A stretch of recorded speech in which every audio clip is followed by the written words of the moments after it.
What's going on, guys? Nate here, and today I'd like to talk about fanboyism in gaming, the act of blindly defending a product or video game or console or whatever it may be, usually against our own best interests. I got the idea for this video when I was making an E3 focused one, and I got to talking about the Xbox One Scorpio, and I thought about how a lot of people seem to really want the product to fail, despite that probably not being the best for the consumer base, and I'll get to why that is later. I have more specific examples, but it just encourages a very good conversation. There's a lot of this going on in the community, whether it be wars between platforms, the Xbox One versus PS4 versus PC, or nowadays I gotta say Nintendo where people get mad, Call of Duty versus Battlefield, Skyrim versus The Witcher, which has been one that's kind of more affected this channel lately, just all that stuff in general. And I'm not exactly sure why these things occur. I have participated in them, as I am ashamed to say, but I'm not sure why. I think part of it may be driven by a desire to validate our own purchases. I want to feel like I made the right decision when I decided to buy a PlayStation 3 over an Xbox 360 and defend myself against somebody who says otherwise. Another part may be driven by a desire to just feel like you're right, you know?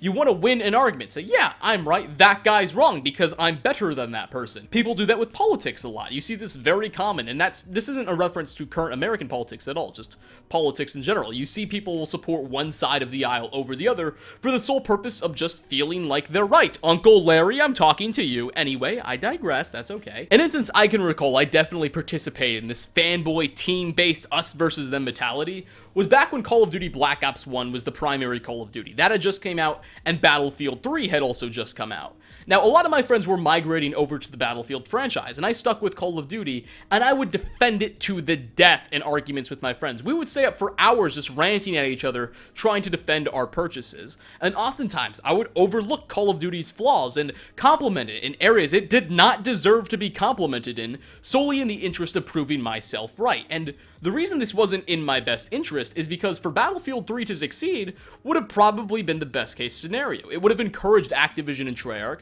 to build a better product, possibly for less money. Just altogether a better experience for the consumer would have had to be provided by Activision in order to compensate for their losses. But I still blindly defended them. A more relevant conversation probably applies to the Xbox One Scorpio. A lot of people seem to really want this thing to fail, and I don't know why. Personally, I really want it to succeed, despite the fact I don't think I'm going to end up buying it. I'm really not a huge fan of Microsoft. But if the Xbox One Scorpio succeeds, it means that Sony is therein by encouraged to build a more technologically capable product, still retaining a good price value. And that's good for everybody. It means technological capabilities as a whole rise.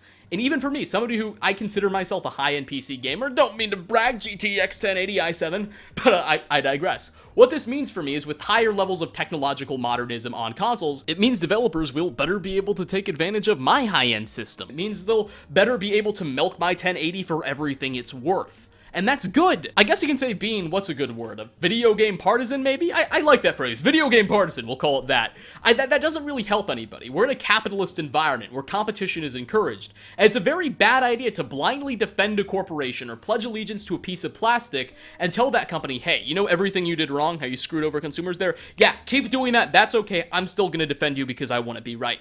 That only damages us as a consumer. Now, on this channel, I'm actually very impressed. Discourse seems to be very smooth and very productive for the most part. And actually, that seems to be a trend on most Bethesda channels and channels as a whole now. It just seems as though conversations all around are becoming more productive and just far more respectful than ever before, which is definitely a positive thing. Now, there are some exceptions to that rule. I'm looking at you, Skyrim and Witcher video I uploaded a few weeks ago, but for the most part, I'm very appreciative for this. Now, you might be saying, well, wait a minute, Nate, then what's the problem here?